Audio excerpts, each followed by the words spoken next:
Start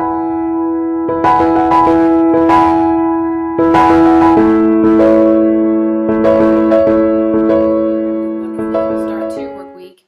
I am a big journaler. Some of you might not know that. I do that to reflect and be able to look back at what I was feeling, because sometimes we can forget certain aspects and viewpoints of times in our lives. And as I was doing that this week, I realized there's been an intertwining thread through my mind, and it's come out in my writings, my blogs, and stuff like that. And that is making seasonal people permanent.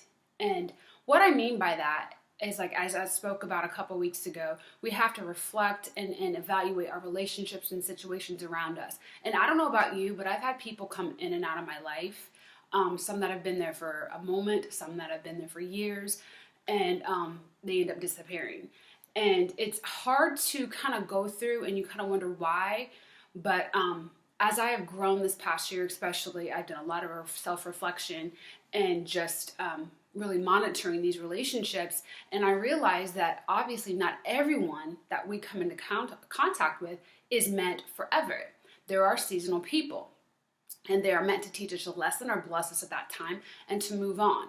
And where the difficulty comes in is when we try to make them permanent, and God has placed them there for that moment. And so that's why I titled this "Stop Making Seasonal People Permanent," because we fight. I know personally that I have fought for certain relationships when the other person has stopped fighting, or I have put up with things for so long that it's brought me into a state of depression and bitterness and things of that sort. So I really that really hit home as I was reading my journal and going through my notes, that I see, and then I started looking around me, and I really saw how there have been a few people in this past couple years who I thought were forever people, and without really divulging, personal things that everyone doesn't need to know, they exited my life, whether that be me leaving or them leaving.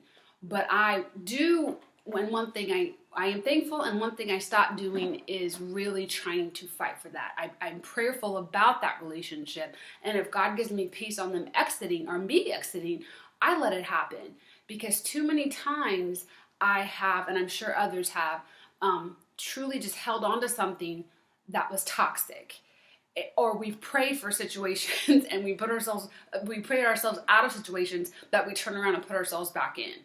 And I know for me, as I enter 2020, this is a time for me to grow into to where I'm called to be, where God has me, my purpose. I intend to fulfill my destiny, because we're running out of time. And I'm not talking end time. I'm just simply saying the time is now. So as I was journaling, as I said, and I was reading, and I even looked back at my blogs, I really saw a common thread where a huge step is evaluating situations, relationships, and people around you. And I know it's not easy. I mean, you can cry those tears, but sometimes if it's pressed upon you to stop and leave a relationship, whether it be a parent, whether it be a sibling, whether it be a loved, your spouse, be prayerful about it. But if you have peace about it, you have to let it go, because the consequences are dire. You will sustain that toxicity. You will become angry. You will become depressed. And most importantly, you will not fulfill the calling that God has on your life. We have to surround ourselves with people who have a like mindset, who want to see us better, who want to see us prosper, who grow with us. And it's no offense to those people that are left behind, because they have their own path that they have to go down.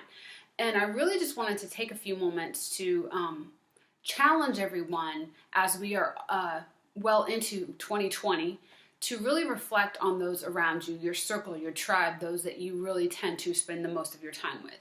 Are they along for your long-term journey? Do they encourage you, support you of where you're wanting to go and become the person you're called to be? If not, you got some praying to do, you've got some evaluation to do, and you've got some changes to make. I've had to do it, and I know others have as well. And unfortunately, this is a process that occurs all through life as we go from level to level and glory to glory. But I just wanted to, like I said, take a few minutes and tell you a little bit about what I was thinking. I hope this helps you, because I know so many of you have come to me, or many of you have come to me just stating, like, why aren't things changing in my life? And I truly, truly believe that because you're not exiting certain relationships, you're not exiting certain situations, you're praying for that to happen, and then God's taking it away, and then you bring it right back. So make that choice, cut the ties, do what you have to do to make the changes to become the best you can be. I hope this has been a blessing. Give me a thumbs up, like me, find me on Facebook, My Authentic Me on IG, and everyone have a blessed day. Bye-bye.